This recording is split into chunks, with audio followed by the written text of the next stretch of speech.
Hello there, YouTube. Today's topic is going to be role-playing, the one-on-one adventure, meaning one GM, one player. There are probably people that kind of think that's a little hokey, or as a GM, maybe it's weird, just storytelling for one individual. But there are certain times when I've found that it's useful, like when you've introduced a new player to a system. It's a good opportunity for them to explore the rules and explore the system without consequences and the awkwardness of a party or feeling self-conscious. Also, if it's an experienced player but it's an unfamiliar game world, then that will also give them the same sort of cut the training wheels loose sort of feel to it, to a new world. If they haven't interacted with the world, meaning they don't understand how economics or laws or religion, what cultural taboos we might take for normal, depends on the game, but there are certain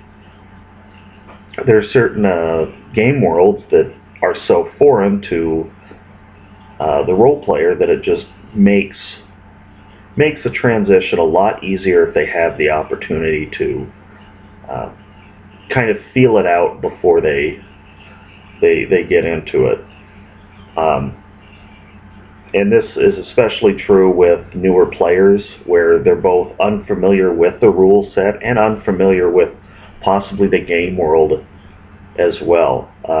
If it is say Star Wars or something like that, where a lot of people are familiar with it, it's maybe not as necessary to have a one-on-one adventure. And I'm not suggesting that before you start a campaign you should do a one-on-one adventure with every player. That's not what I'm suggesting at all. Or I suppose you could do that if your game world that you had constructed or your plot needed certain people at certain places, which is another thing I've done with the one-of adventure. Say the other player characters might have all met and interacted and are halfway down the road, but you need to get so-and-so that didn't make his character that day or had to work, or he had his kids for the weekend, or whatever their reason was for not showing up.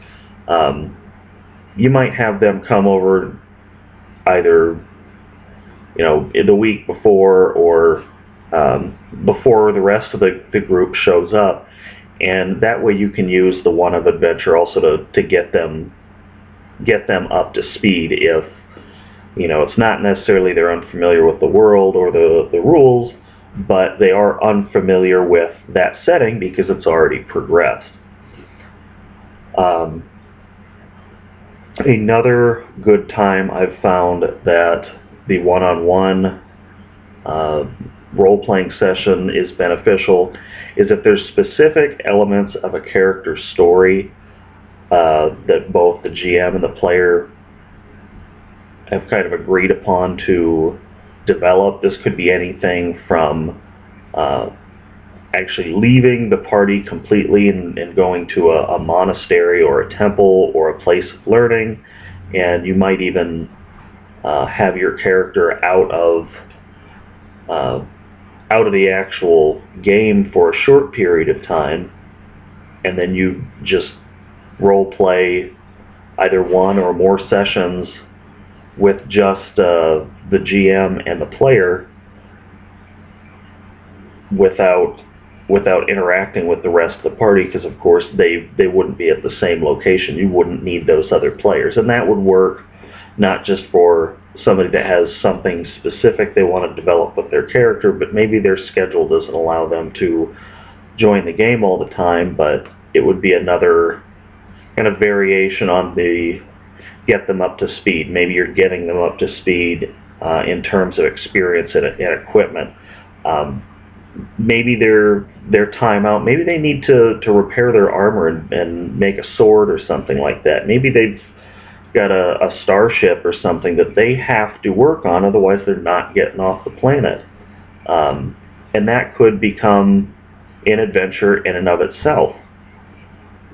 The rest of the party will go with it doesn't have to be a starship. It could be a sailing ship. It could be a 14th century European cog or something like that, you know.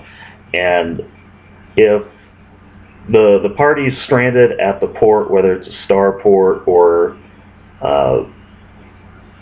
whether it's an actual water port, the rest of the party could be off doing other things and engaging in adventure, but the person with the skills might have to stay with the ship to get that built. So that would be a prime example of where, you know, that player might come over early or show up on a different day where they can make their skills to repair the ship. Maybe they have to do some bargaining and trading. Maybe they got to run over town and, well, you know, I've got this part, but I can't just give it to you. It's not a very common part, so I need you to do this and this, and that will give a more developed role-playing experience.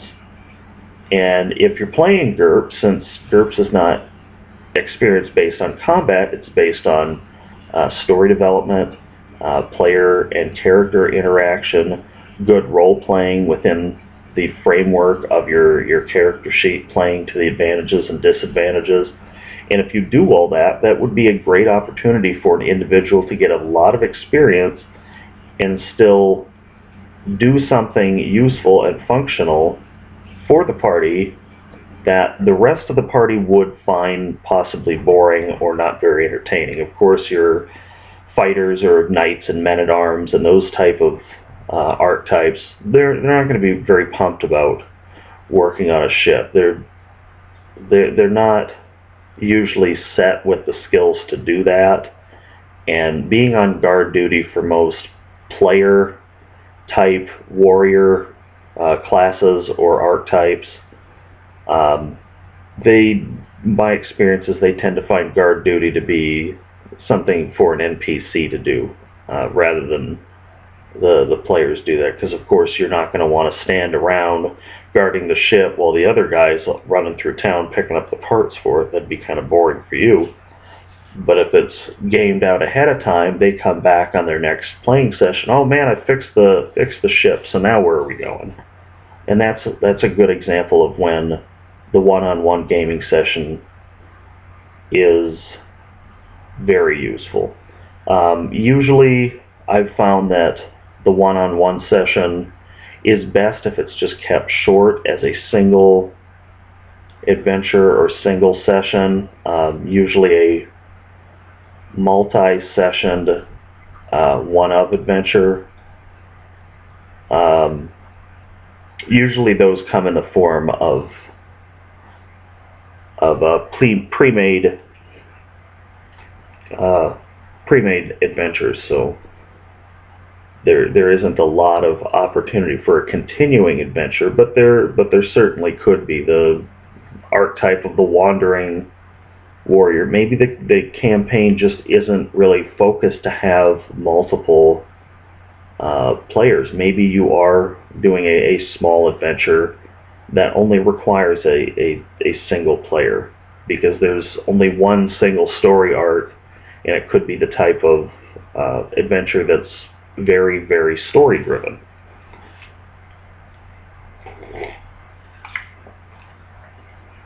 But for the most part, at least in my experience, I've found that the one-on-one adventure is a useful tool to have in the GM's drawer of tricks and tools and secrets that he uses.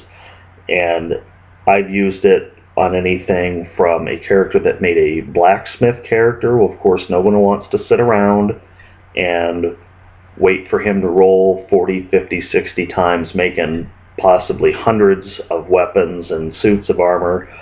So that player would come over before the gaming session, and he'd get all that rolling taken care of for the most part. Or another character that made a gnome machinist, an inventor, and a lot of the same thing. A lot of roles to draw up schematics and assemble different weapons and siege machines. So it just made more sense for them to have their own session, and usually it was nothing more than just kind of sitting around rolling to generate that randomness of my character's skill. But they'd also do things like, well, I need to get these supplies, and that would give them a reason to go into town, or maybe they need a rare supply, a rare material or something like that. So it give them the opportunity to role play an adventure and seek those as individuals without forcing the rest of the party to come along on what essentially is a shopping trip. Well, I hope you enjoyed some of my thoughts on the solo adventure, and if you find an opportunity where you could use one, or you're looking for a way to gradually introduce new players into a system or into a game world, it's not a bad option. Thanks for watching, and have a good one.